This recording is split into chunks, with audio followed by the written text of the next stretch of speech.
The last thing Harriet Mercer said to them would echo in Callum's mind for the rest of his life. She stood on the porch of the house their father had built with his own hands, her arms crossed over an apron that had once belonged to their mother. The fabric still held the faint pattern of bluebells that their mother had loved. Harriet had taken it from the drawer 3 days after the funeral, as if she had been waiting for permission that death had finally granted. Callum stood in the yard with his sister Rosie pressed against his side. The girl was 13 years old, small for her age, with their mother's dark hair and their father's stubborn chin. She had been coughing for 2 days, a wet sound that rattled in her chest like stones in a tin cup, and her forehead burned with fever that made her eyes too bright. But Harriet did not seem to notice, or perhaps she simply did not care. Their father, William Mercer, had been in the ground for less than a month. The consumption had taken him slowly, over 3 terrible months, stealing his breath a little more each day till there was nothing left to steal. He had been a miner from Cornwall, England, a man who knew the secrets of the earth the way other men knew scripture. He had come to America with his first wife, Callum and Rosie's mother, chasing the promise of silver in the mountains of Colorado. But the silver had run out, and then their mother had died giving birth to a baby that did not survive, and William had drifted east with his 2 children, eventually settling in a small farmhouse in western Kansas. That was where he had met Harriet, a widow herself, sharp-featured and practical, with eyes that calculated the value of everything they looked upon. She had seen a man with land and a sturdy house, and she had made herself indispensable. They married within a year. Callum had never trusted her, but his father had seemed content, and that had been enough. Now his father was gone, and Harriet's true nature had emerged like a snake shedding its skin. "The will leaves everything to me," she had announced that morning, holding up a piece of paper that Callum had never seen before. The house, the land, the livestock, everything. Rosie had looked up at Callum with confusion in her fever-bright eyes. "But Papa said we would always have a home here. He promised." Harriet had laughed at that, a short, sharp sound like the bark of a dog. "Your father made many promises he could not keep." She tucked the paper into her apron pocket. "I am giving you each $3. That is more than generous, considering you are not my blood." $3. Callum felt the coins pressed into his palm, warm from Harriet's hand. $3 for 18 years of his father's love. $3 for every memory of this place. $3 for his sister's future. "We could stay," Rosie said, her voice small and hopeful. "We could work. We would not be any trouble." Harriet's expression did not change. "You were always trouble. Both of you. Reminders of that woman your father could never forget." She said the word woman like it was something foul, something that left a bad taste in her mouth. "He never loved you, you know. He only kept you because of the promise he made to her when she was dying. A burden he carried out of guilt, not affection." Callum felt Rosie stiffen beside him. The words struck her like a physical blow, and he watched the color drain from her already pale face. "That is not true," Rosie whispered. "Believe what you like." Harriet shrugged, a gesture of such casual cruelty that Callum felt his hands curl into fists at his sides. "But you will believe it elsewhere. I want you off my property by noon." Callum had not spoken yet. He had learned long ago that words rarely changed anything, that actions were the only language that mattered. But when Rosie turned to go back inside to gather her things, he saw her pause at the doorway. Her thin shoulders were shaking, but her voice was steady. "May I take Mama's journal?" Rosie asked. "The one with the blue cover. It has her drawings in it. Grandfather's drawings, too, of the old mines in Cornwall." The journal had been their mother's most precious possession. She had filled it with sketches and notes, recording everything her father had taught her about the earth, about survival, about building shelters that could withstand anything nature could throw at them. Rosie had read it so many times that the pages were soft as cloth, the ink fading from the touch of her fingers. Harriet walked inside without a word. For a moment, Callum dared to hope. Then he heard the creak of the cast-iron stove being opened. He pushed past the doorway just in time to see Harriet drop the blue journal into the flames. "No!" Rosie screamed. She lunged forward, but Callum caught her, held her back as the pages curled and blackened and turned to ash. The fire consumed their mother's words, their grandfather's wisdom, everything that connected them to the people who had loved them. The smell of burning paper filled the kitchen, sweet and acrid at once. Rosie fought against his grip, reaching toward the flames even as they devoured the last of her mother's legacy. But Callum held her tight, knowing that the book was already gone, that nothing could save it now. Harriet watched it burn with an expression of grim satisfaction. "Sentiment," she said, brushing her hands together as if she had just completed a necessary chore, "is a luxury you can no longer afford." They left with nothing but the clothes on their backs, 2 flour sacks with a few items Callum had managed to gather, and $6 between them. Rosie walked beside him in silence, her face pale and wet with tears that she did not bother to wipe away. The cough rattled in her chest with every step, and sometimes she stumbled, her fever making her clumsy. Callum did not look back at the house. There was nothing left for him there, only ashes and lies and a woman who had shown them exactly what she was. The road stretched ahead of them, a ribbon of dust that disappeared into a horizon flat and empty and utterly without mercy. The October wind cut through their thin jackets, carrying the first promise of winter on its breath. They walked until they could not see the farmhouse anymore. Then they kept walking. They walked for 6 days. Callum learned the rhythm of survival quickly. They slept in barns when farmers would allow it, and under hedgerows when they would not. He worked for food when he could find work, splitting wood, mucking stables, hauling water. His hands blistered and bled and blistered again, and the blisters became calluses, hard and thick as leather. Rosie grew weaker with each passing day. The fever climbed, and her cough deepened, and by the 4th day she could barely walk on her own. Callum carried her on his back for miles at a time, her thin arms wrapped around his neck, her breath hot against his ear. She weighed almost nothing. Like a bird, he thought, like something that could simply drift away if he was not careful. On the 5th day, in a stretch of empty prairie between 2 towns that seemed to have forgotten they existed, Callum found the dog. It was huddled in the ruins of a burned homestead, the kind of place that dotted the frontier like scars on weathered skin. The house was nothing but a blackened skeleton of timber. The barn collapsed into a heap of ash. But the dog was still there, tied to a post that had somehow survived the flames, its rope so short that it could not reach the water trough just 10 feet away. The dog was a hound of some kind, with a coat the color of old copper pennies and eyes that held no hope left. It watched Callum approach without fear, without expectation. It had given up. Whatever spark of survival that had kept it alive this long had finally flickered out. Callum cut the rope with his knife.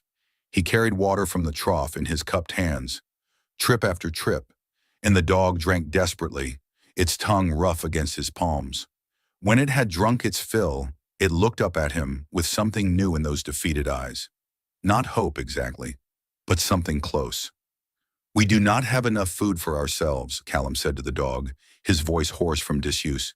"I cannot promise you anything." The dog tilted its head as if considering his words. Then it stood, shook the dust from its coat, and pressed its body against Callum's legs. It followed them when they left.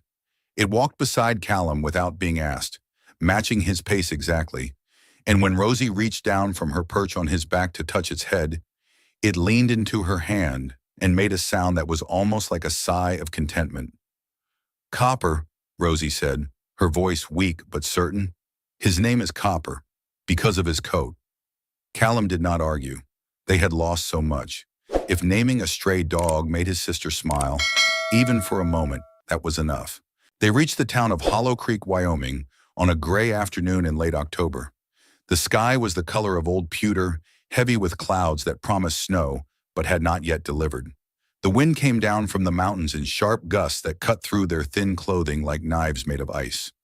Hollow Creek was not much of a town, a single main street lined with weathered buildings that looked tired of standing, a general store with dusty windows, a church with a steeple that leaned slightly to the left, as if it had given up on pointing toward heaven, a blacksmith's forge that glowed orange in the fading light, a saloon with windows so dirty they looked like they had never been cleaned, a handful of houses clustered together as if huddling for warmth against the coming winter, and at the far end of the street, set apart from everything else like something the town was ashamed of, a squat stone building with a heavy iron door and no windows.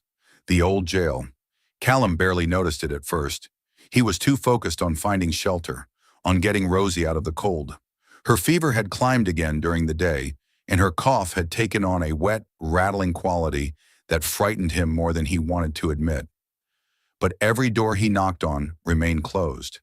Every face that peered at them through windows was suspicious, unwelcoming, turned away before he could even speak. "We do not take in strangers," the woman at the boarding house said, looking at Rosie's flushed cheeks and the dog at their feet with something like disgust. "Especially not sick ones. Find somewhere else." "I can pay," Callum said, though he knew the money in his pocket would not last long. "Pay someone else." And the door closed in his face, the lock clicking with finality. It was the same everywhere. The general store owner watched them with narrow eyes and made no offer of help. The blacksmith looked at them with something like pity but said nothing, just shook his head and turned back to his forge. The people of Hollow Creek had apparently decided that 2 ragged children and a stray dog were someone else's problem. Callum sat down on a bench outside the land office. Rosie curled against his side, copper at their feet. He had $1.60 left. Not enough for a room, barely enough for a meal. The cold was settling into his bones, and Rosie's breathing had taken on a rattling quality that kept getting worse with every passing hour. He stared at the dusty street, trying to think, trying to find some solution in the empty spaces of his exhausted mind. They could not sleep outside, not in this cold, not with Rosie this sick. But no one would take them in, and they did not have money for anything more than a single night anyway. That was when Rosie pointed at the land office door. "Callum, look." A notice was tacked to the weathered wood, its edges curling with age. The ink had faded in the sun and blurred with rain, but the words were still legible if you squinted. "For sale by county mandate," it read. "1 municipal jailhouse and adjoining land. Unoccupied, sold as is." And below that, in heavy black letters, price, $6. Callum stared at the notice for a long moment. $6. They had exactly $6. "It is a jail," he said. "It is a building." Rosie's voice was hoarse, but there was something in it that had not been there in days. A spark of interest, of hope. "It has walls, it has a roof. That is more than we have now." He looked down the street at the stone structure. It was ugly, squat and graceless, with that heavy iron door and no windows, and a roof that sagged in the middle like the back of a tired old horse. It looked like something that had been built to hold misery and had succeeded too well. But the walls were thick, stone, not wood. Stone held heat, stone blocked wind. Their grandfather had built root cellars from stone in Cornwall, places that stayed cool in summer and warm in winter, places that kept food fresh and people alive. "We would be buying a jail," Callum said slowly. "People will think we have lost our minds." Rosie looked up at him with fever-bright eyes. Her lips were cracked, her face too thin, her body shivering despite the warmth of his arm around her shoulders. But her voice was steady. "People already think that. What difference does it make?" Copper whined softly, pressing his warm body against Callum's legs, and the 3 of them sat there in the fading light, looking at the ugliest building in Hollow Creek. And Callum made a decision. The county clerk was a thin, balding man named Mr. Pemberton, who wore spectacles that magnified his eyes to an almost comical degree. He looked at Callum and Rosie as if they were some exotic species of wildlife that had wandered into his office by mistake. "The jail," he repeated, his voice rising with disbelief. "You want to buy the jail?" "Yes, sir." Callum placed the $6 on the counter. The coins made a small, definitive sound against the worn wood. "We have the asking price." Mr. Pemberton took off his spectacles and polished them on his vest, a gesture that seemed to be more about buying time than improving his vision. He put them back on and looked at the money, then at Callum, then at Rosie, who was leaning against the counter to keep herself upright. "You are the 5th person to inquire about that property in 10 years, he said slowly, carefully, as if choosing each word with great deliberation. "The other 4 all changed their minds." "Why?" Mr. Pemberton hesitated. His eyes flickered toward the window, toward the street outside, towards something or someone Callum could not see. They were visited, he said carefully, by someone who discouraged them, someone with influence in this town. Who? But Mr. Pemberton only shook his head, his lips pressed together in a thin line. He pulled a heavy ledger from the shelf behind him and began filling out the deed of sale with quick, cramped handwriting, as if he wanted to complete the transaction before he could think better of it. "It is your," he said, handing Callum an enormous iron key, its surface pitted with rust and age. "No refunds, no complaints. Whatever happens, you bought it knowing it was sold as is." Callum took the key. It was heavy in his hand, solid and real, the weight of a decision that could not be undone. "What happens?" Rosie asked. "What are you not telling us?" "Mr." Pemberton looked at her with something that might have been sympathy or might have been pity for someone too young to know what she was getting into. "The last man who owned that building was a fellow named Solomon Crow. He was the jailer back when the town was young and still had need of such a place. 30 years ago, he disappeared one night during a blizzard. Never found his body. Never found any trace of him at all." He paused, his magnified eyes blinking behind those thick spectacles. "Some folks say he ran off with money he had stolen. Others say something else happened to him. Either way, the building has been empty ever since, and some folks would prefer it stay that way." "Which folks?" Callum asked. But Mr. Pemberton was already turning away, sliding the ledger back onto its shelf with an air of finality that said the conversation was over. "Good luck," he said, without looking at them. "You will need it." The iron door of the jail was even more imposing up close than it had looked from the street. Scarred with age, thick with rust, it looked like something that belonged on a castle in a fairy tale. The dark kind. The kind where the children wandered into the woods and never came back. It took both Callum and Rosie to turn the key in the lock. The mechanism groaned in protest, a long, mournful sound that echoed in the silence of the empty street. People were watching them from the windows of the nearby buildings. Callum could feel their eyes, curious and hostile, and waiting for something to go wrong. With a final shove, the door swung inward, on hinges that screamed for oil.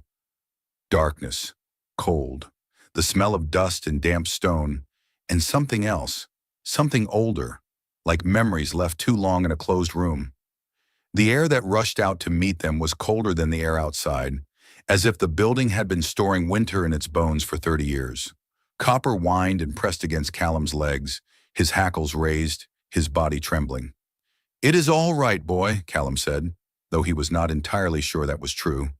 "It is all right." They stepped inside. The interior was worse than he had imagined.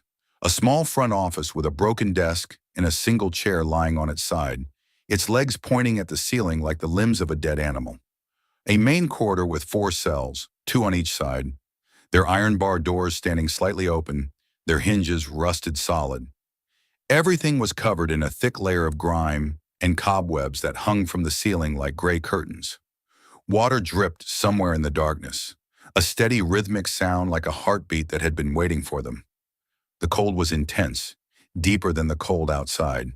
It seemed to seep from the stone walls themselves, as if the building had been storing winter in its bones for 30 years and had no intention of letting it go.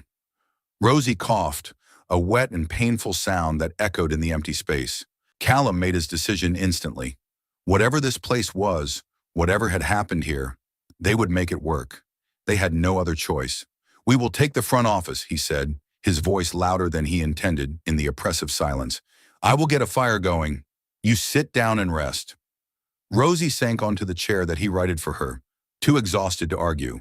Copper immediately lay at her feet, his body pressed against hers, sharing what warmth he had. His eyes stayed fixed on the dark corridor, watching for something that only he could sense. Callum went to work. That first night was the longest of his life. He built a fire from scraps of wood he gathered outside, old boards and fallen branches and anything else that would burn. The smoke rose toward the ceiling and found its way out through cracks in the stone, which meant there was ventilation of some kind. A small mercy in a place that seemed to have few of them. Rosie slept fitfully, her fever rising and falling like the tide. Callum sat beside her through the dark hours, feeding the fire, listening to her ragged breathing, trying not to think about what would happen if she did not get better. The firelight cast dancing shadows on the stone walls, shapes that seemed to move and twist when he was not looking directly at them. Copper lay between them, his copper-colored head resting on his paws, his eyes reflecting the firelight like tiny flames. Every now and then his ears would prick up at some sound Callum could not hear, and he would let out a low growl that faded into silence.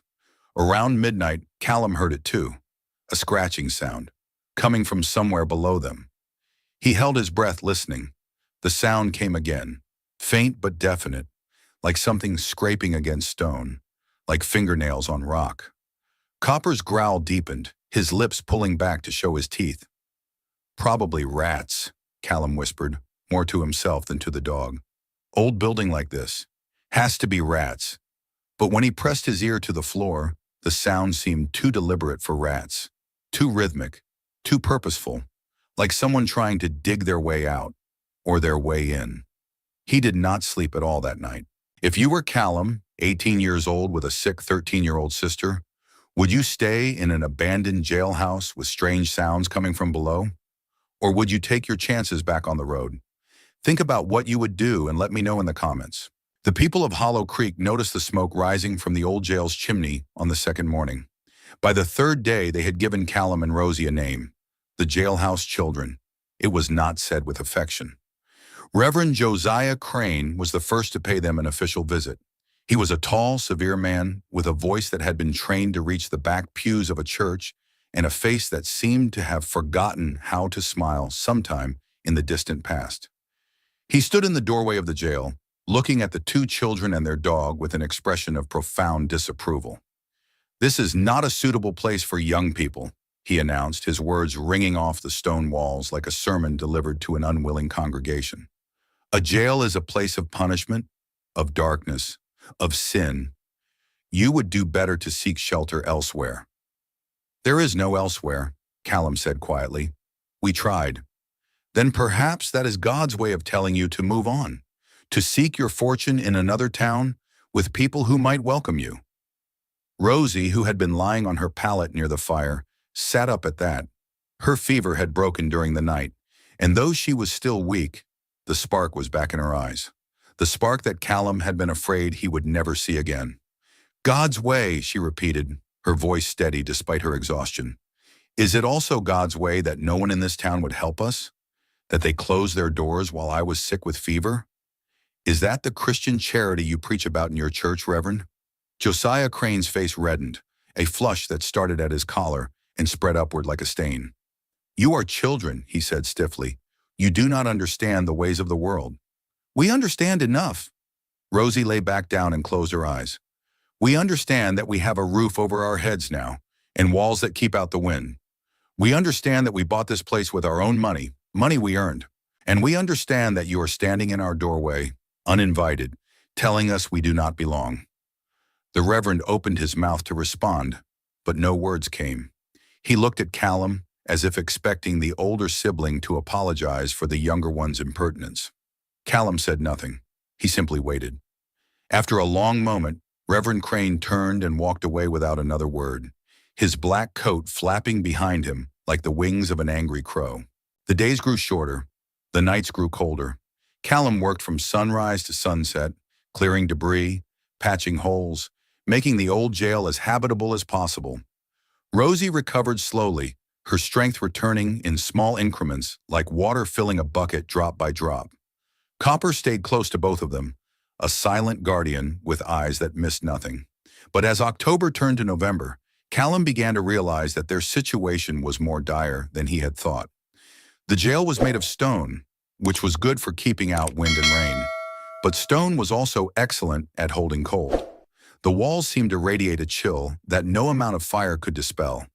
The temperature inside was barely warmer than the temperature outside, and both were dropping steadily as winter approached.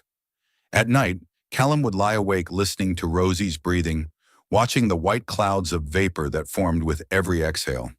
He would think about the coming months, about the stories he had heard of Wyoming winters, temperatures that could drop to 40 below zero, blizzards that lasted for days, weeks, trapping people in their homes until they ran out of food or fuel, people who had frozen to death in their own beds. found months later when the spring thaw finally came. They would not survive the winter in this building, not as it was. The answer came to him on a night when the first frost painted patterns on the inside of the stone walls. He was lying on his pallet, unable to sleep, when he remembered something his father had told him years ago. A story about the old mines in Cornwall, about how the miners had survived the brutal winters in that rainy, windswept land. "The earth is constant," his father had said, his voice soft with memory. "Above ground, the temperature rises and falls with the seasons. But below ground, 6 feet down, it stays the same all year.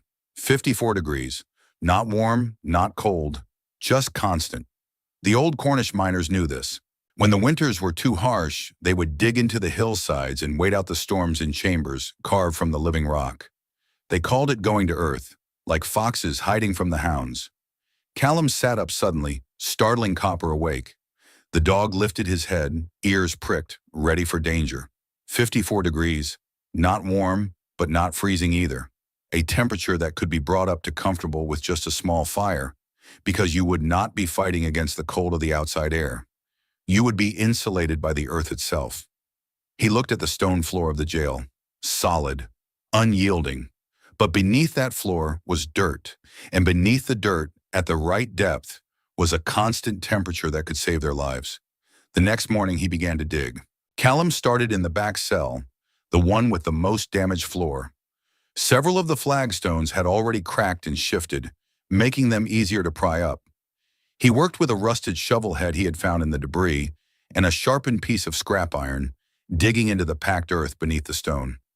Rosie watched him from the doorway, wrapped in a thin blanket, Copper pressed against her side like a warm shadow. "What are you doing?" she asked. "Digging." "I can see that. Why?" Callum paused, wiping sweat from his forehead despite the cold. "Do you remember what Papa used to say about the mines in Cornwall? About how the earth stays the same temperature underground?" Rosie's eyes widened with understanding. "You are going to dig a shelter, below the frost line. If we cannot stay warm up here, we will go down." He drove the shovel into the dirt again. "The earth remembers what men forget. That is what Grandfather used to say, according to Papa. The old ways work because they work with nature instead of against it. People will think you have lost your mind. People already think that." Callum smiled grimly, a brief flash of humor in his exhausted face. "What difference does it make?" He dug for hours that first day. His hands blistered and the blisters broke, and the raw skin beneath screamed with every thrust of the shovel. By nightfall, he had removed perhaps 2 feet of earth from a space 4 feet square. At this rate, it would take weeks to dig a shelter large enough to survive in. But he had weeks. Winter had not fully arrived yet, and he had no other choice. Word of what he was doing spread through Hollow Creek with the speed that only small-town gossip can achieve. By the third day of digging, Silas Bartlett, the owner of the general store, had come to see for himself. He was a thick-bodied man with a red face and small, shrewd eyes that seemed to be constantly calculating profit and loss. He stood at the edge of the hole Callum had dug, looking down at the young man working in the dirt below, and he laughed. It was not a kind laugh. "Digging yourself a grave before you're even dead," he said, loud enough for the small crowd that had gathered behind him to hear. "That is what I call planning ahead." Callum did not stop working, did not even look up. 50 cents says that hole fills with water before the first snow," Bartlett continued, playing to his audience. "Another 50 says the whole building collapses on top of him." There was laughter from the crowd. Someone shouted that they would take that bet. Callum kept digging. The shovel bit into the earth. The dirt flew. His shoulders burned with the effort. "You know," Bartlett said, leaning closer, his shadow falling across Callum's back, "if you had any sense, you would sell this property and move on. I know someone who would pay good money for it. More than you paid, certainly." Now Callum did pause. He looked up at Bartlett, his face streaked with dirt and sweat. "Who?" he asked. Bartlett's smile flickered, just for an instant, like a candle caught in a draft. "Does it matter? The point is, you could walk away with money in your pocket instead of dirt under your fingernails." "This is our home now," Callum said. "We are not leaving." "Your funeral." Bartlett shrugged elaborately, a gesture meant for the crowd more than for Callum. "Or should I say, Your grave. More laughter. The crowd dispersed, already bored with the spectacle of a fool digging his own doom. But one person stayed behind. Angus Dalton was the town blacksmith, a burly man with arms like oak branches and a face weathered by years of standing over hot forges. He had a Scottish accent that softened his consonants and stretched his vowels, and eyes that seemed to see more than they let on. He watched Callum work for a long moment without speaking. Then he said, "Souterrain?" Callum looked up, confused. "What?" "That is what the old Celts called it. Souterrain, an underground chamber, dug beneath a dwelling for storage or shelter." Angus nodded slowly, his eyes tracing the walls of the hole. "My grandfather had one in Scotland, kept the family alive through winters that killed half the livestock in the county. You know about this?" "I know enough." Angus studied the hole, the angle of the walls, the way Callum had begun to shore up the sides with scavenged timber. "You are digging too straight down. The walls will collapse if you do not angle them, and you need to go deeper, at least 7 feet before you start going sideways." Callum stared at him. This was the first helpful thing anyone in Hollow Creek had said to them. "Why are you telling me this?" Angus was quiet for a moment. When he spoke again, his voice was lower, meant for Callum's ears alone. "Because my grandmother was from Cornwall. Same as your father, I am guessing, from that accent I hear underneath your words." He paused. "And because I remember what it was like to be young and alone and have the whole world against me. Someone helped me once, when I needed it most. Maybe it is time I passed that along." He did not offer to help with the digging. That would have been too public, too much of a statement in a town that was watching every move the jailhouse children made. But he came back the next day with a better shovel, and the day after that with timber he claimed was scrap from his forge. He never said anything about payment. He never asked for anything in return. It was, Callum realized, the first genuine kindness they had received since their father died. The digging continued. Callum developed a rhythm to the work that became as natural as breathing. Rise before dawn, eat whatever meager food they had, dig until noon, rest, eat again, dig until dark, sleep, repeat. His body adapted to the labor in ways he had not expected. His hands grew hard and calloused, the skin thick enough to grip the shovel without pain. His shoulders broadened. Muscles he did not know he had began to emerge beneath his skin, carved by the endless repetition of lifting and throwing, lifting and throwing. Rosie helped when she could, carrying buckets of dirt out to the dump pile behind the jail, covering the evidence with old straw and fallen leaves so it was not so obvious from the street. Copper seemed to understand that the hole was important, and he would sit at the edge watching Callum work, occasionally letting out a soft bark of encouragement. The hole became a shaft. The shaft became a tunnel. The tunnel became a chamber. By the end of November, Callum had dug out a space 7 feet below the jail floor, roughly 10 feet wide and 12 feet long.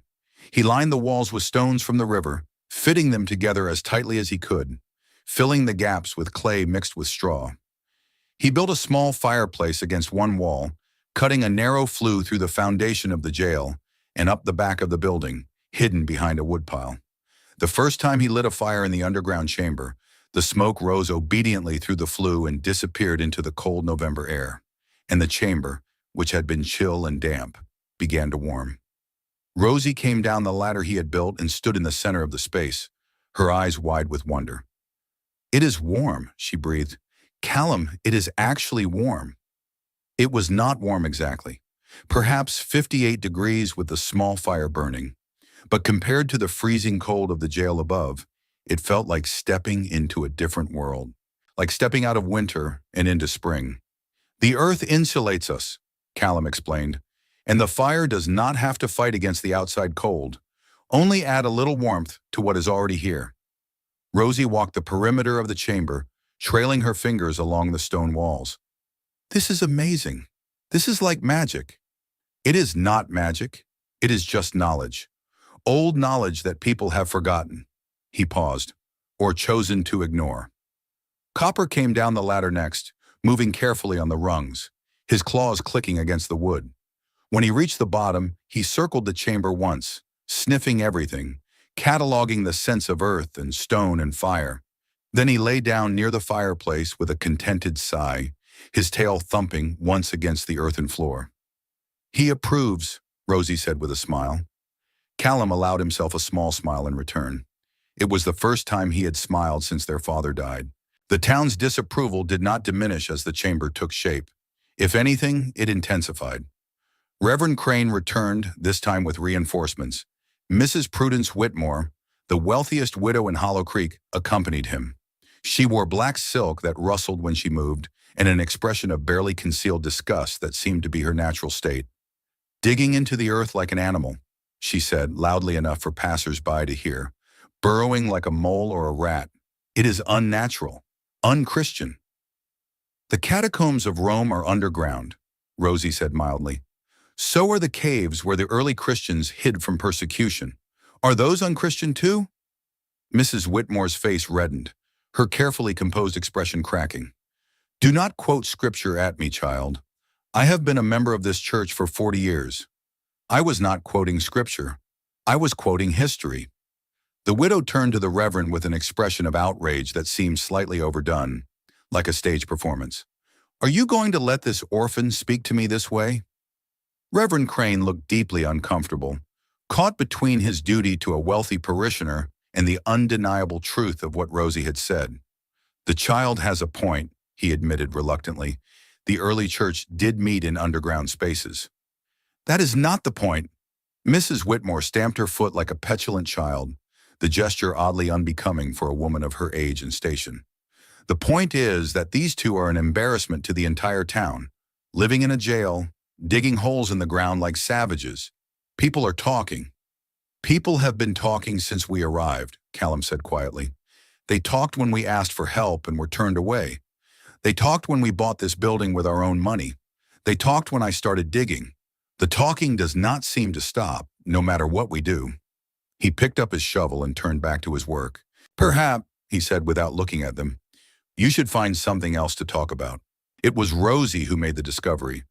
Callum had been expanding the chamber, digging into the wall nearest the jail's foundation, trying to create a small alcove for storing food that would keep cool even in summer. He had gone to haul another bucket of dirt to the surface, leaving Rosie to clear loose stones from the area he had just excavated. He heard her gasp. By the time he got back down the ladder, she was kneeling in the alcove, brushing dirt away from something embedded in the wall. Copper was beside her, his hackles raised, sniffing at the dirt with an intensity that suggested he had found something important. "What is it?" Callum asked. "There is something here." Her voice was trembling. "Something hidden." He knelt beside her and saw what she had found. A flat stone, different from the rough blocks of the foundation, set flush against the deeper bedrock. It was too smooth, too deliberate, to be natural. Someone had placed it here carefully, had meant for it to be hidden.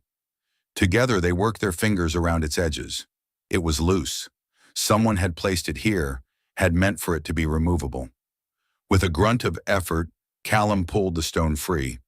Behind it was a small cavity, perhaps a foot deep and twice as wide. And inside the cavity, wrapped in oilcloth that had protected it from the damp, was a metal box.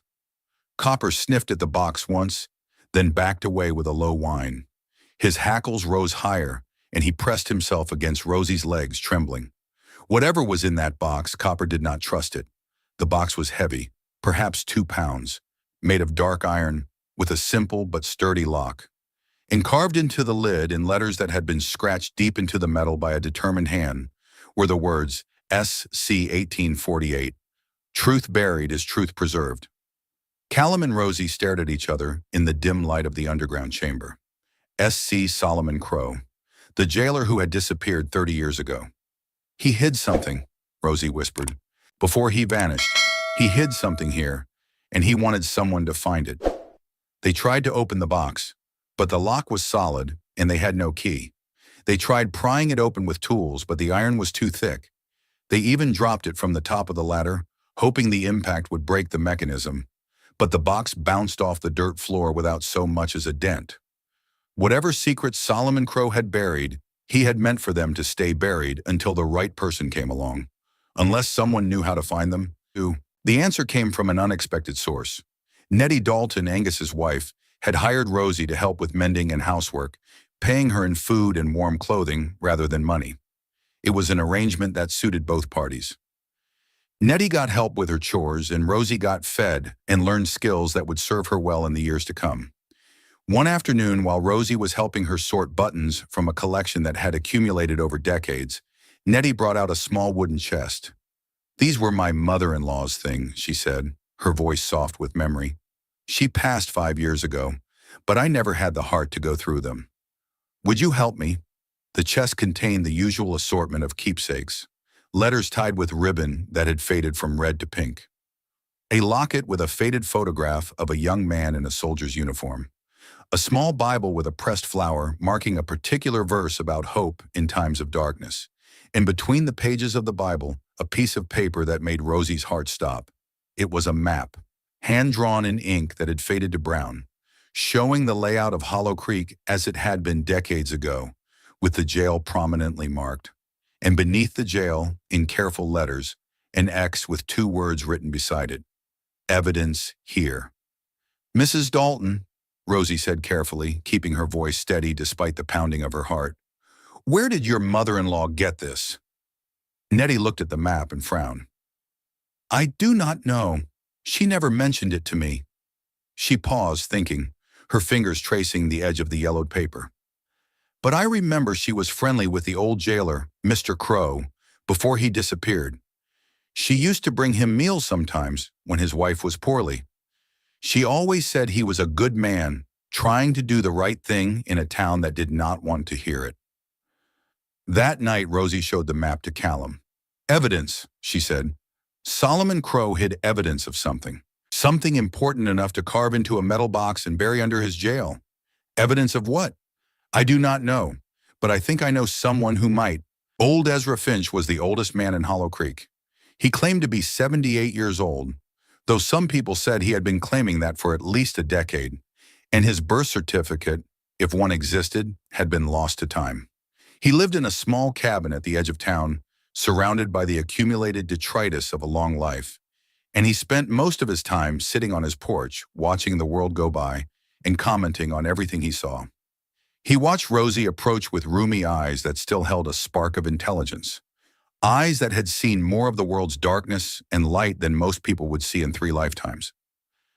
"The jailhouse girl," he said, his voice like dry leaves rustling. "Come to ask old Ezra about the past, have you?" Rosie sat down on the step below his chair. "How did you know?" "Because the past is all I have left, and because you have the look of someone who has found something they do not understand." He leaned forward, his ancient joints creaking.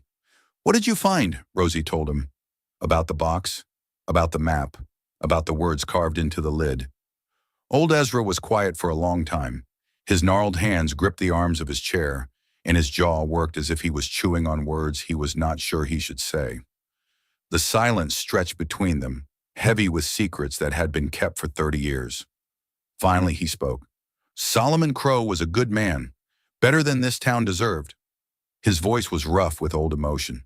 "He was the jailer here when I was young, back when Hollow Creek was just getting started and still had hope of becoming something decent, and he started noticing things that did not add up." "What kind of things?" "The Blackwoods." Ezra spat the name like it was poison, like saying it left a bad taste in his mouth. "Cornelius Blackwood's grandfather was one of the founders of this town, but he did not found it the honest way. He stole it." Rosie leaned closer, her heart pounding. "Stole it how?" "There were families here before the Blackwoods came, homesteaders who had filed legal claims on the land, who had built cabins and planted crops and made this wilderness into something livable. Good people, hard-working people." Ezra's eyes grew distant, looking at memories only he could see. But old Alistair Blackwood wanted that land for himself. And what Alistair Blackwood wanted, he took. He forged documents. He intimidated witnesses. He bribed officials.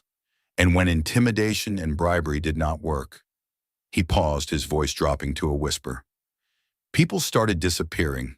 3 families just vanished one winter, gone without a trace. Their claims mysteriously transferred to Blackwood's name. And Solomon Crow found out? He was investigating, gathering evidence, sworn statements from people who had been threatened, copies of the original land grants, proof that the documents Blackwood was using were forgeries. Ezra shook his head slowly. He told me about it once, after he had been drinking. Said he was going to take it all to a federal marshal in Cheyenne.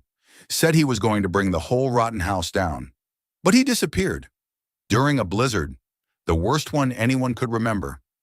Ezra's voice dropped to a whisper. They said he ran, that he had been stealing from the jail fund and fled to avoid prosecution. But I knew Solomon. I knew him for 20 years. He would never run. He would never steal. That was a lie they told to cover up what really happened. Rosie felt a chill that had nothing to do with the cold. You think he was killed?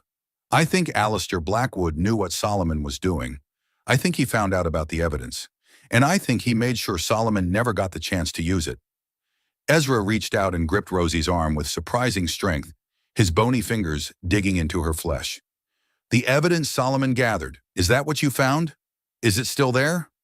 It is in a locked box. We cannot open it.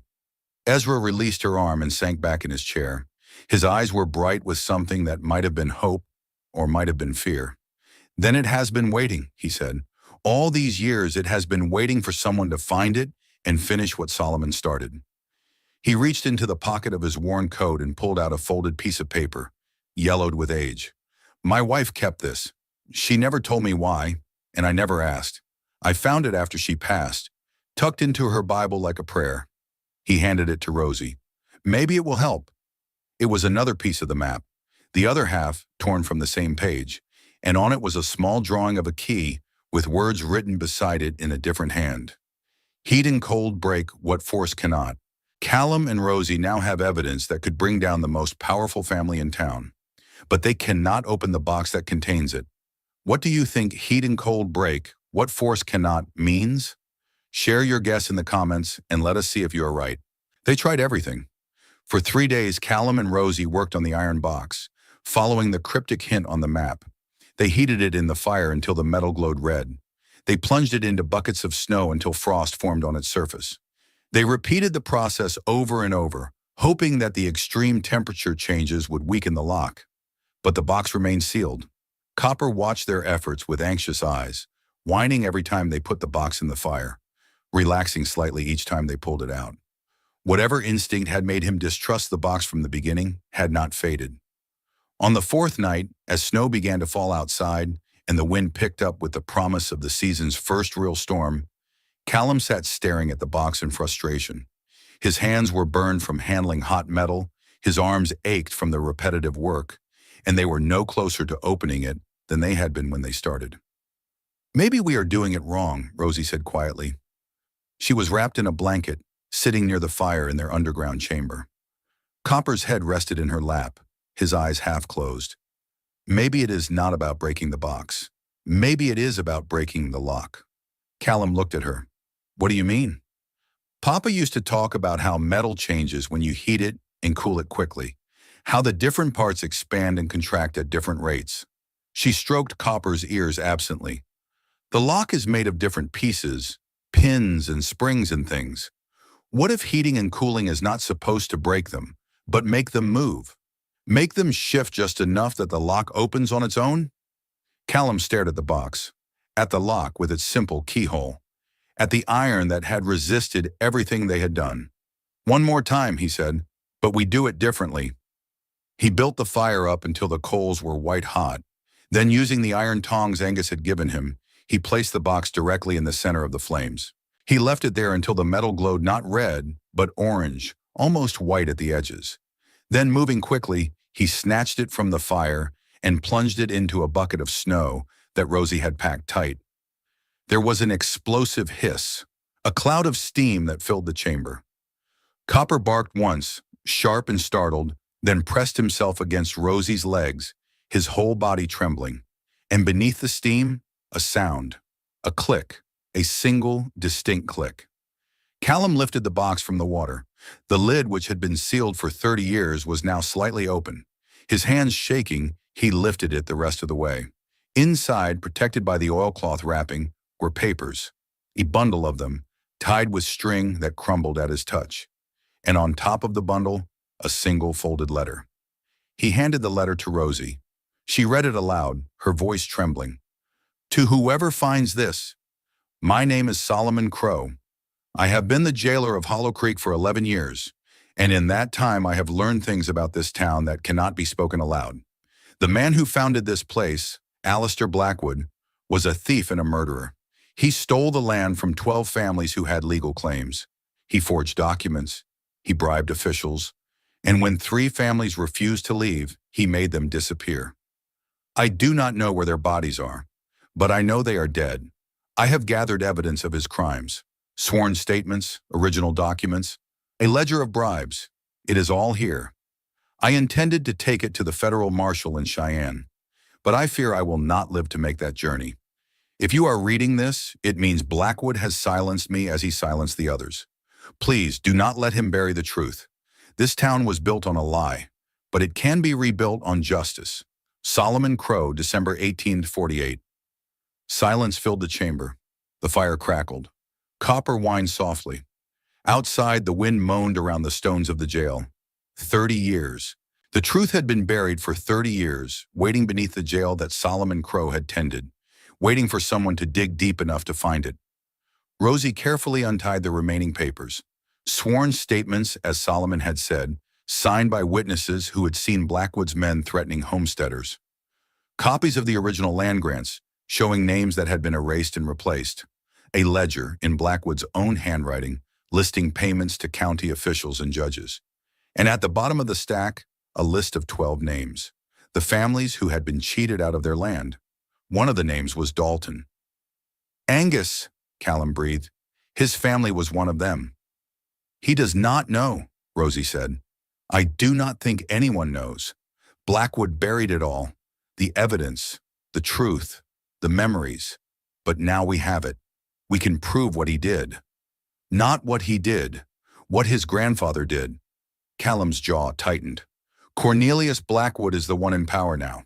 The mayor. And if his grandfather was willing to kill to keep this secret, what do you think his grandson will do? He did not need to finish the sentence. They both knew the danger they were in. They did not have to wait long to find out how much danger. The next morning, there was a knock at the iron door of the jail. Callum opened it to find Deputy Wade Hollister standing outside, his hand resting on the pistol at his hip. Hollister was in his early 30s, a lean man with a narrow face and eyes that never seemed to blink. He had been the deputy since before Callum and Rosie arrived, and everything about him suggested that his loyalty lay with whoever held power in Hollow Creek. His smile never reached his eyes, and his voice had the oily quality of someone who would say whatever he needed to say to get what he wanted. Mayor Blackwood wants to see you, he said without preamble. Both of you. Now. Callum considered refusing, but Hollister's hand was still on his gun, and there was something in his eyes that suggested he was hoping for an excuse to use it. We will come, Callum said. Cornelius Blackwood's office was in the largest building on Main Street, a 2-story structure that served as both the town hall and his personal residence. He received them in a room lined with books he had probably never read, seated behind a massive desk that was meant to intimidate visitors. He was 58 years old with silver hair and a face that might have been handsome once, but had hardened into something cold and calculating. His eyes, pale blue and unblinking, reminded Callum of a snake watching a mouse. The jailhouse children, he said, his voice smooth as oil on water. I have been hearing about you. Quite the industrious young people. Callum said nothing. Rosie stood beside him, her face carefully blank. I understand you have been digging beneath the jail.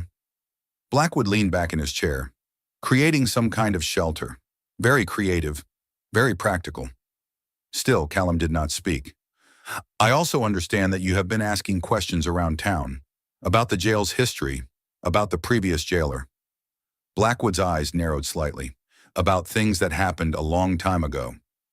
Rosie's hand found Callum's and squeezed.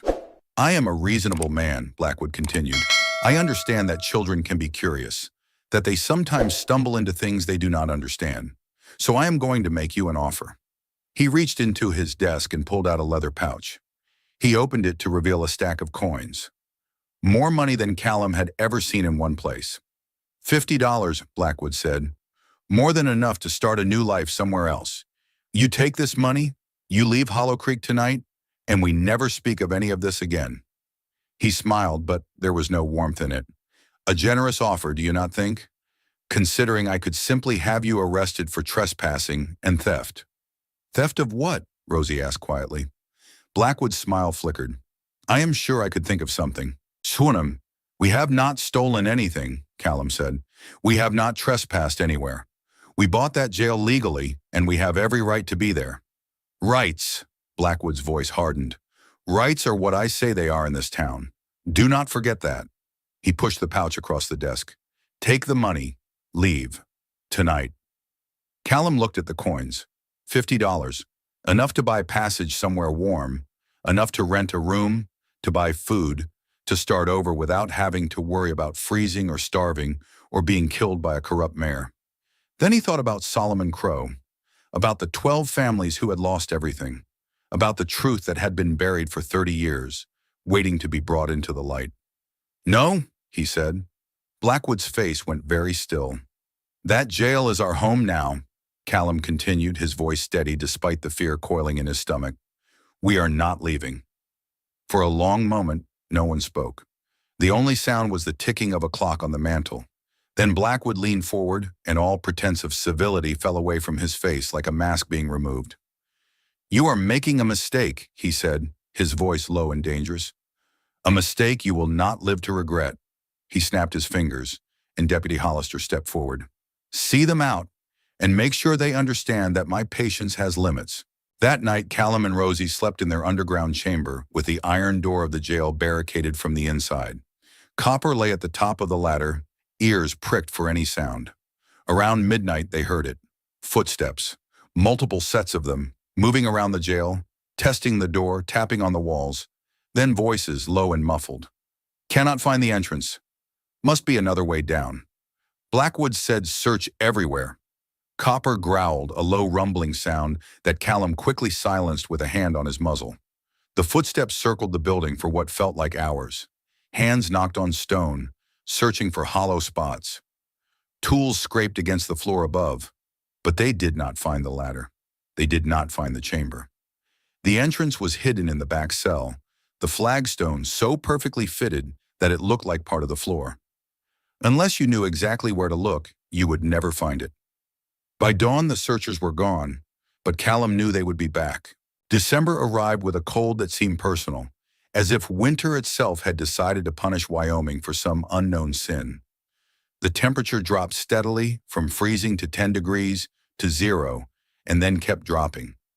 The snow that had been falling gently became a constant presence, piling against buildings and drifting across roads.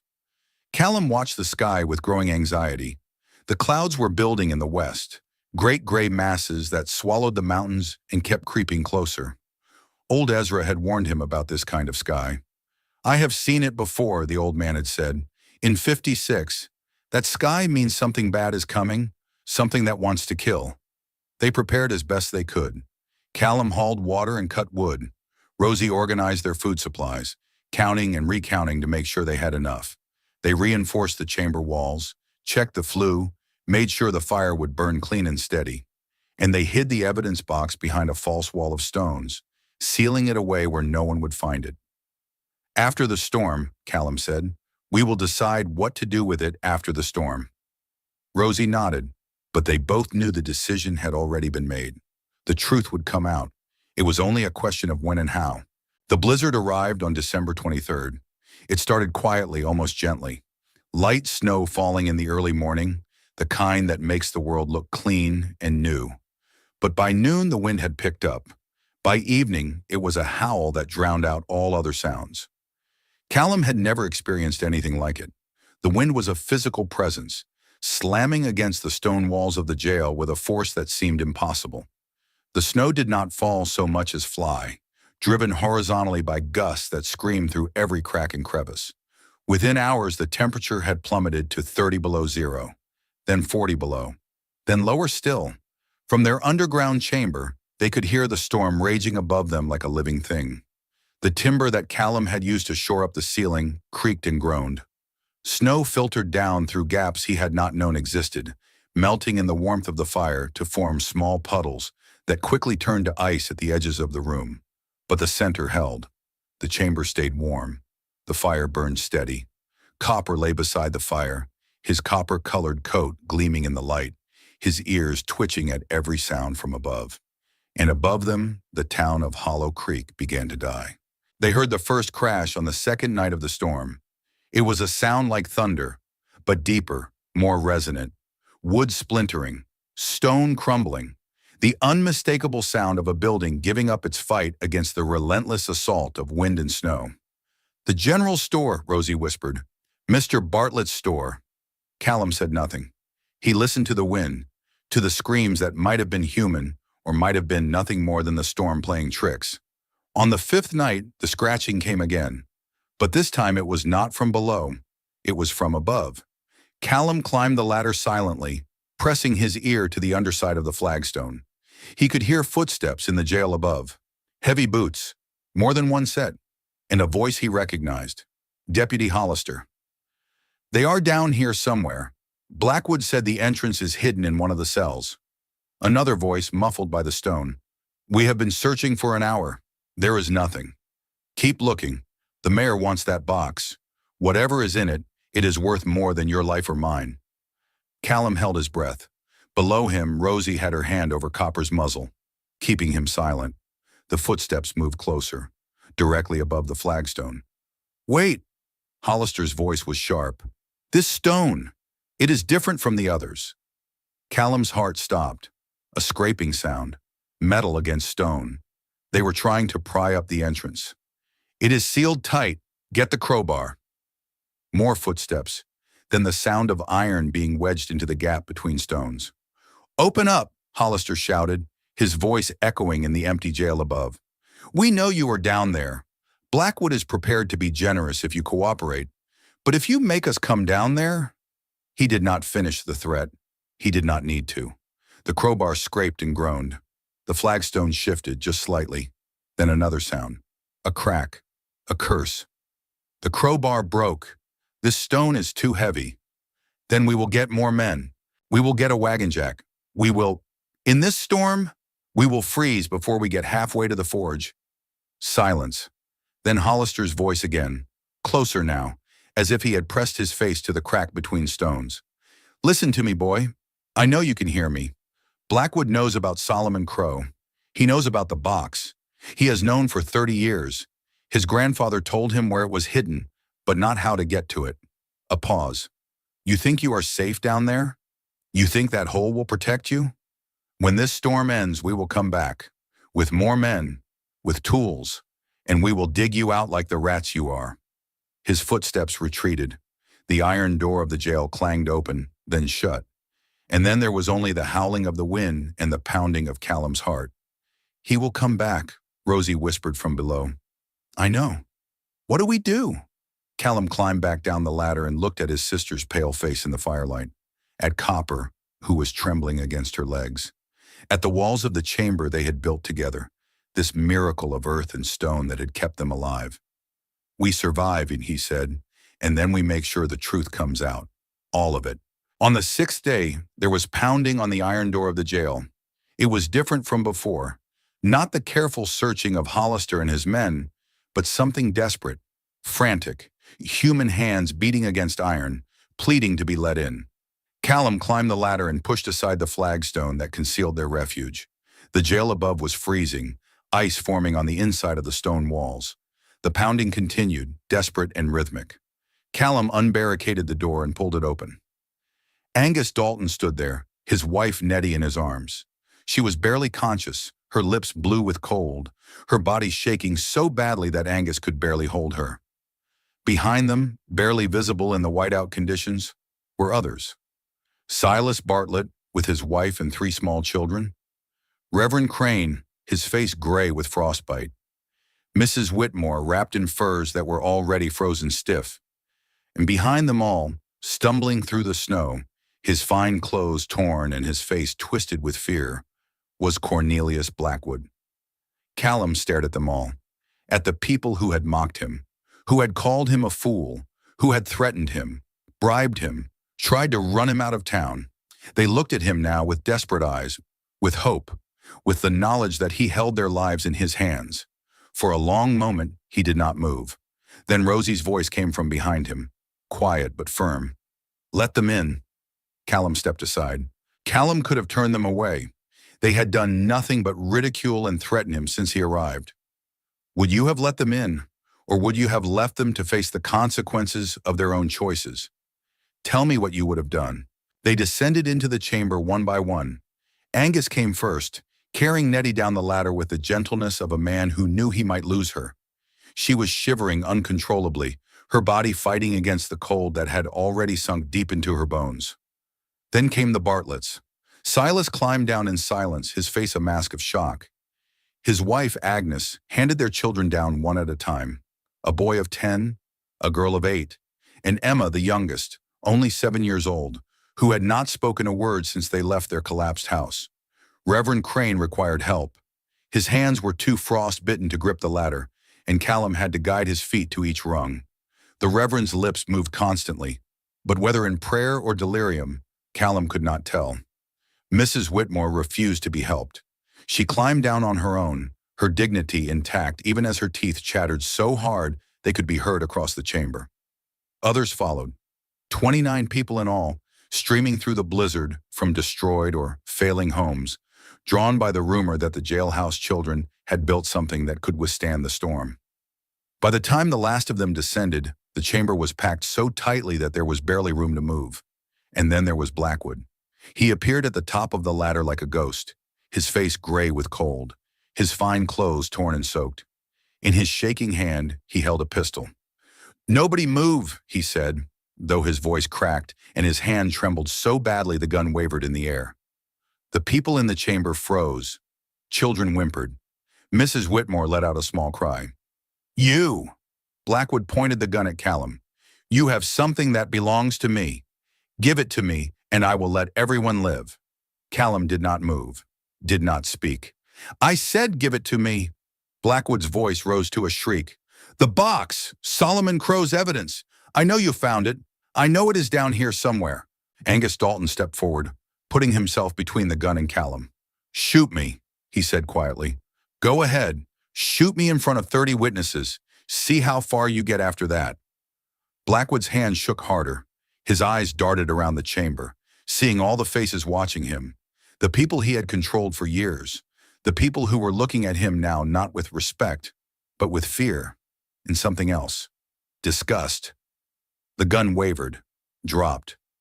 Blackwood collapsed against the wall, his strength finally giving out. The cold had taken everything from him, his power, his dignity, his threats. Callum walked over and picked up the fallen pistol. He emptied the chambers, letting the bullets fall to the earthen floor and set the weapon aside. Then he reached down and pulled Blackwood to his feet. "No one dies in my house," he said quietly. "Not even you." The first night with everyone crowded together was chaos. 29 people in a space designed for 4. No one could lie down. No one could move without brushing against someone else. The air grew thick and warm from the press of bodies, which was a blessing and a curse. The warmth meant survival, but the closeness bred tension. Rosie took charge of distributing their food, beans and salted pork and hardtack, cooked over the small fireplace that suddenly seemed woefully inadequate for so many mouths. She measured each portion carefully, explaining to everyone that they did not know how long the storm would last, and that the supplies had to stretch. "This is not enough," Silas Bartlett said, looking at his meager bowl of soup. "My children cannot survive on this." "Your children are alive because of this," Rosie replied evenly, "which is more than they would be if they were still in your store." Bartlett opened his mouth to argue, then closed it. He ate his soup in silence. Copper circulated through the crowd, his presence calming the frightened children. Emma Bartlett, who still had not spoken, buried her face in his fur and cried for the first time since the storm began. Rosie sat beside her, saying nothing, just being there, just letting the girl know she was not alone. Through the night, the storm raged on. By the third day, the worst had happened, and the worst had not. The worst that had happened was that Nettie Dalton's condition had worsened. Her breathing grew ragged, and her fever climbed despite everything they did to bring it down. Angus sat beside her constantly, holding her hand, speaking to her in the soft Scots dialect of his childhood. The worst that had not happened was death. No one had died, not yet, but the tension in the chamber was reaching a breaking point. "We should ration the wood too," Reverend Crane said. He was sitting against the wall, his frost-bitten hands wrapped in strips of cloth. "The fire is using too much." "The fire is keeping us alive," Callum said. "Without it, the temperature in here would drop to the same as the earth around us. 54 degrees. Survivable, but barely, especially not for the children and the sick. Then we are simply trading one death for another. When the wood runs out, we will worry about it then." Crane's eyes narrowed. "And who put you in charge, boy? This is still my town. These are still my congregation." Callum met his gaze without flinching. "You are in my house, Reverend, in a shelter that I dug with my own hands, using knowledge that you called unchristian. You can follow my rules, or you can climb back up that ladder and take your chances with the storm." The Reverend's face reddened, but he said nothing more. On the fourth day, the truth came out. It began with old Ezra Finch. He had been brought in barely conscious on the third day, found wandering in the snow by Angus, and had slept through most of the storm.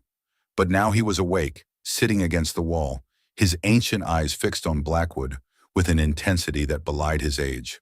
"Solomon Crow was my friend," Ezra said, his voice cutting through the murmur of conversation. "He told me what he found, what your grandfather did, the land he stole, the families he drove out, or worse." He paused. "Your family built this town on blood and lies, Cornelius, and now these children have found the proof." A murmur ran through the crowd. People looked at each other, at Blackwood, at Callum and Rosie. "That is a lie," Blackwood said, but his voice had lost its power. He was huddled in the corner, his clothes still damp, his face pale with cold and fear. "A senile old man's delusion? It is not a lie." Rosie's voice rang clear and steady in the sudden silence. "We found Solomon Crow's box. We opened it. We read his letters and saw his evidence." She looked around at the faces surrounding them, at Angus, who was listening with dawning realization, at the Bartletts, who had stopped eating to stare, at Reverend Crane, whose expression had shifted from hostility to uncertainty. 12 families, Rosie continued. 12 families who had legal claims to the land this town is built on. Alistair Blackwood forged documents and bribed officials to steal their claims. 3 of those families disappeared entirely. The others were threatened until they left. She paused. One of those families was named Dalton. Every eye in the chamber turned to Angus. He was still holding Nettie's hand, but his face had gone very still, very pale. "My grandfather," he said slowly, "he always said we should have owned land here, that something had been taken from us, but he would never say what." "Your grandfather was cheated out of 40 acres that should have been your," Rosie said. "Solomon Crow documented everything, signed statements, original land grants, a ledger in Alistair Blackwood's own handwriting." "Where is this evidence?" Mrs. Whitmore demanded. "If it exists, why have you not shown it to anyone?" "Because Cornelius Blackwood has been trying to destroy it since we arrived," Callum said. "His deputies searched our home in the middle of the night. He tried to bribe us to leave. He threatened us when we refused." He looked at Blackwood with cold eyes. "He knew what his grandfather did. He has known all along." The chamber erupted in noise. Questions and accusations and denials, all overlapping in a confusion of voices. Blackwood tried to speak, to deny, to explain, but the tide had turned against him. The people who had followed his family for generations were looking at him now with new eyes, with suspicion, with anger. And Cornelius Blackwood, who had controlled this town through money and influence and fear, found himself with nowhere to run. The storm broke on the 7th day. Callum climbed the ladder at dawn, pushed aside the flagstone, and walked through the silent jail to the iron door. When he pushed it open, he found a world transformed. The snow was everywhere.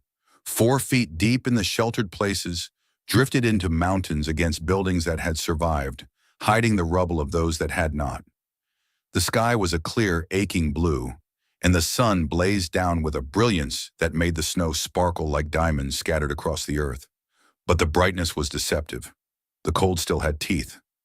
Callum's breath turned to ice crystals the moment it left his mouth. The temperature was rising, yes, but rising from 40 below to merely 20 below. The danger was not over yet. One by one, the survivors emerged from the chamber. They blinked at the sunlight like creatures emerging from a long sleep. They looked at their town and saw devastation.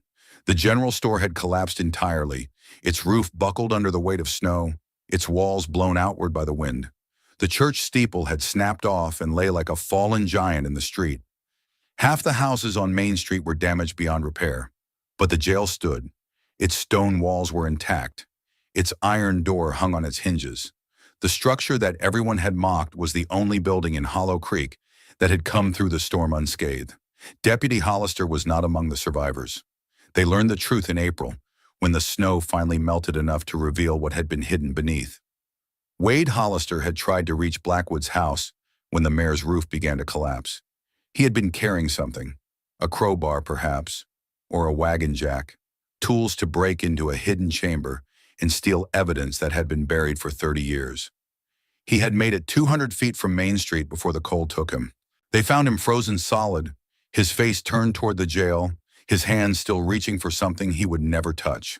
The cold had preserved him perfectly, right down to the expression of desperate greed on his face. No one mourned him. Reverend Crane performed the burial service because it was his duty, but his words were perfunctory. When it was over, he turned to Callum and said simply, "Some men dig their own graves long before they die." The reckoning came swiftly after that. It began with Silas Bartlett. He approached Callum as the young man was helping clear snow from the entrance to the chamber. "I owe you an apology," he said. His voice was rough with emotion. "I bet money that you would fail. I called you a fool for digging that hole, and then that hole saved my family's lives." He swallowed hard. "I was wrong. I was wrong about everything." Reverend Crane stepped forward next. "I said your methods were unchristian," he admitted. "I said that digging into the earth was the work of heathens. But you built something that withstood a storm of biblical proportions, while the church I was so proud of lies in ruins." He bowed his head. "Perhaps God speaks through many voices, and perhaps I was too deaf to hear." Mrs. Whitmore did not apologize in words, but she approached Rosie silently and placed something in her hands. A silver locket, delicate and beautiful, with a tiny portrait of a young woman inside. "This was my mother's," she said quietly. "I want you to have it, for what you did for Emma." Rosie looked at the locket, at the portrait, at the woman who had called them embarrassments and misfits. "Thank you," she said simply, and perhaps that was enough. The truth is finally out, but they are still in the aftermath of a terrible storm, and justice has not yet been served. What do you think will happen to Blackwood? Share your predictions in the comments. Cornelius Blackwood was arrested 2 weeks later, when the roads were finally clear enough for travel. A federal marshal came from Cheyenne to take him into custody, along with the box of evidence that would be used in his trial. The marshal was a tall, weathered man with gray hair and eyes that had seen too much injustice in his years of service. He read through Solomon Crow's documents in the back room of what had been the general store, and when he finished, his face was grim. 30 years, he said to Callum. "This evidence has been sitting under that jail for 30 years, waiting for someone to find it." "Solomon Crow hid it well," Callum replied. "He knew what would happen if Blackwood found it first." "He was a good man. I wish I had known him." The marshal carefully placed the documents back in the iron box. "I wish I had been here to help him." "You are here now," Rosie said. "That has to count for something." The marshal looked at her with something like respect in his eyes. "You are wise for someone so young." "I had to grow up fast," Rosie said. "We both did." The trial lasted 3 months. Cornelius Blackwood hired the best lawyers he could afford, but the evidence was overwhelming. Sworn statements from witnesses who had been threatened into silence for decades. Land grants that proved the original claims. A ledger in Alistair Blackwood's own handwriting, documenting every bribe, every threat, every crime. In the end, Blackwood was convicted of conspiracy to defraud, obstruction of justice, and accessory after the fact to his grandfather's crimes. He was sentenced to 15 years in federal prison. The descendants of the 12 families who had been cheated were tracked down and contacted. Some had moved west to California or Oregon. Others had scattered across the country, carrying the memory of what had been stolen from them. The process of restoring their claims took years, but it was done. Justice, delayed for 3 decades, was finally served. The old jail at the end of Main Street was transformed. The town voted to make it the new town hall, a decision that would have seemed absurd a year earlier, but now felt inevitable. The chamber that Callum had dug became the town's emergency shelter, expanded and improved over the years, but never abandoned. A plaque was mounted on the iron door. This building was saved by Callum and Rosie Mercer, who built a refuge from the earth itself. May we always remember that the old ways have wisdom, and that strangers can become family. Callum spent the spring teaching anyone who would listen how to build shelters that worked with the earth instead of against it. 6 feet down, he would say, marking the depth with a stick. That is where the earth stops changing with the seasons. That is where you want to be when the storms come. 8 families built underground chambers that year. By the following winter, 12 more had joined them. The technique spread to neighboring towns, carried by travelers who had heard the story of the jailhouse children and wanted to learn their secrets. Rosie became the town's school teacher. It was not a position she had sought, but one that came to her naturally. The children who had huddled with her in the underground chamber during the storm adored her, and she had a gift for making complicated things simple, for explaining ideas in ways that children could understand. She taught them to read and write and do arithmetic, but she also taught them the things that mattered most. How to be kind when kindness was hard, how to stand up for what was right even when it was dangerous, how to see the value in people who were different, who came from somewhere else, who did not fit in. Emma Bartlett became her most devoted student. The silent girl who had emerged from the storm had found her voice again, and she used it to ask questions. Endless questions about everything under the sun. Rosie answered everyone. The years passed like pages turning in a book. Copper lived for another 11 years. He grew old and slow, his copper-colored coat fading to silver around the muzzle. But he never stopped following Callum, never stopped sleeping at Rosie's feet, never stopped being the faithful friend who had found them when they needed him most. He died in the spring of 1889, in the warm sunshine of the garden behind the jail that had become their home. Callum buried him beneath a cottonwood tree, in a grave lined with stones and marked with a simple wooden cross. Copper, the cross read, a faithful friend who never asked for anything and gave everything. Rosie wept for 3 days.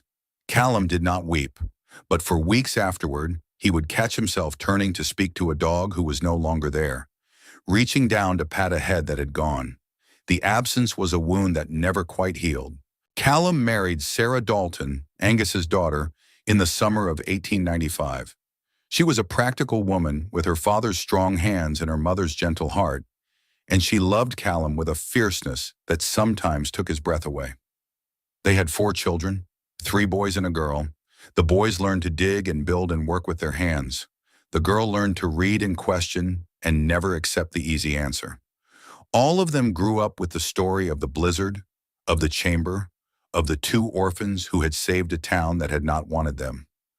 Rosie never married, not because she was opposed to it, but because she never found anyone who captured her heart the way books and children and ideas did. She was content with her students, with her brother's family, with the life she had built from the ashes of the one that had been taken from her. She lived in the old jail until the day she died, surrounded by the stone walls that had sheltered her through the worst storm of the century, above the chamber that had saved 29 lives. Old Ezra Finch passed away in 1882, at an age he claimed was 82, but was probably closer to 90. He was buried in the town cemetery with full honors, and his headstone bore an epitaph he had chosen himself. Here lies Ezra Finch, who remembered the truth when everyone else forgot. Angus and Nettie Dalton lived into their 80s. Nettie recovered fully from her brush with death during the blizzard, and she spent the rest of her life telling anyone who would listen about the children who had built a miracle from dirt and stone. They did not just save our bodies, she would say. They saved our souls. They reminded us what it means to be human. Silas Bartlett became one of Callum's most vocal supporters. He rebuilt his general store with an underground storage cellar, and he stocked supplies for emergencies every winter without fail. His grandchildren would later say that he never stopped feeling guilty about the way he had treated the Mercer children, and that his generosity in later years was his way of trying to make amends. Reverend Crane lived another 20 years, preaching in a church that was rebuilt on its original foundation. But his sermons changed after the blizzard. Less fire and brimstone, more humility, more acknowledgement that God's wisdom could come from unexpected places and unexpected people. Mrs. Whitmore donated money for a school building the year after the storm. She never publicly apologized for her treatment of the Mercer children, but the school bore an inscription above its door that she had chosen. Wisdom is not the province of the wealthy or the proud. It belongs to anyone willing to learn. Callum Mercer died in the winter of 1920 at the age of 60. He had been in declining health for several months, his lungs weakened by a lifetime of hard work and the dust of countless excavations. But he faced his end the way he had faced everything else in his life, quietly, without complaint, with a dignity that everyone who knew him would remember. His final days were spent in the chamber beneath the old jail, the place where he had first realized that survival was possible, the place where he had saved 29 lives and changed the course of a town's history. Sarah was with him, and his children, and Rosie, who had never left his side since the day their stepmother had thrown them out into the world. "We did all right," he said to her near the end. His voice was barely a whisper, but his eyes were clear. "Did we not, Rosie? We did all right." "We did more than all right," Rosie said, holding his hand the way she had held it that first terrible night on the road. "We did everything that mattered." He smiled at that. A small smile, but real. "The earth remembers," he murmured. "Tell them that, Rosie. Make sure they remember." "I will," she promised. "I will." He died with the dawn, as the first light of a winter morning filtered through the gaps in the stone above. Rosie Mercer lived for another 37 years. She saw automobiles replace horses. She saw electricity come to Hollow Creek. She saw 2 world wars send the town's young men to fight in distant lands. She saw the old ways give way to new ones, faster and louder and more complicated. But she never forgot, and she made sure no one else forgot either. Every year on the anniversary of the blizzard, she would gather the children of the town in the underground chamber. She would light a fire in the ancient fireplace, and she would tell them the story. About 2 children who had nothing but each other, about a jail that became a home, about a secret buried for 30 years, about a storm that almost destroyed everything, about the truth that set a town free. "Remember this," she would say at the end, her voice still strong despite her age. "Remember that you do not have to be born important to do important things. Remember that the old ways have wisdom that the new ways have forgotten. And remember that strangers can become family if you are brave enough to let them." She died in 1957 at the age of 92, the last living person who remembered the blizzard of 1878. Her final words were spoken to a reporter from the local paper who had come to interview her about the past. "My stepmother told us that the world had no room for the weak," Rosie said, her ancient eyes bright with memory. "She was right about that, but she was wrong about us. We were never weak. We were just waiting for our chance to prove it." Epilogue: in 1978, 100 years after the Great Blizzard, a team of researchers from the University of Wyoming came to Hollow Creek. They had heard the stories, read the historical accounts, seen the chamber beneath the old jail, which had been preserved as a historical site. They brought scientific instruments. They measured temperatures and humidity. They analyzed the construction techniques. They compared what they found to the most advanced principles of modern earth-sheltered architecture. Their conclusions, published in a Journal of Building Science, were remarkable. The chamber that Callum Mercer had dug with a rusted shovel and basic hand tools was, from an engineering standpoint, nearly perfect. The depth was exactly right for maximum thermal stability. The ventilation system was ingeniously designed. The stone walls provided ideal thermal mass.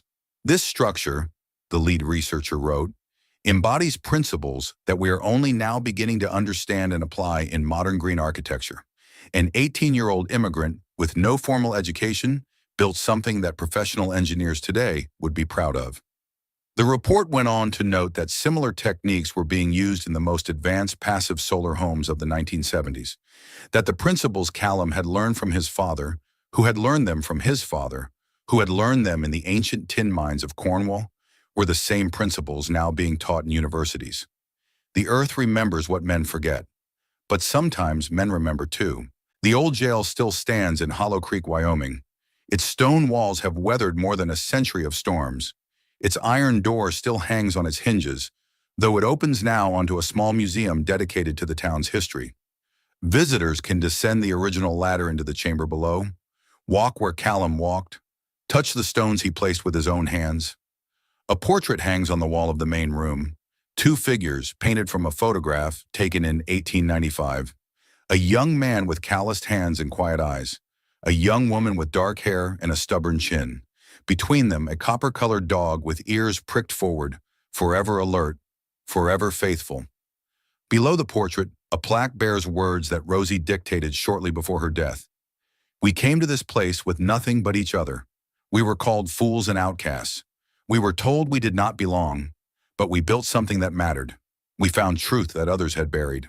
We opened our door when the world needed shelter. This is our legacy, that strangers can become family, that the abandoned can become founders, that those who have nothing can still give everything. The earth remembers what men forget, and so do we. The story of Callum and Rosie Mercer has passed into the folklore of Wyoming. It is told around campfires and in classrooms, in family gatherings and in the quiet moments before sleep. It has been embellished and simplified, exaggerated and condensed, as all stories are over time. But the heart of it remains true. Two children cast out with nothing who built a refuge from the earth itself. A secret buried for 30 years, finally brought to light. A town saved by the very people it had rejected, and a lesson that echoes across the generations. The world has no room for sentiment, but it has endless room for courage, for resilience, for the simple, powerful act of choosing to build a home where none existed, and choosing to open its door when others needed shelter. That is the legacy of the Jailhouse Children. That is the truth the earth remembers. Thank you for taking this journey with Callum and Rosie. Their story reminds us that kindness can come from the most unexpected places and that the wisdom of our ancestors is never truly lost. If this story touched your heart, please share it with someone who needs to hear it. And remember, the earth remembers what we forget. Make sure your own legacy is worth remembering. There are need of us. Gibay Naukun.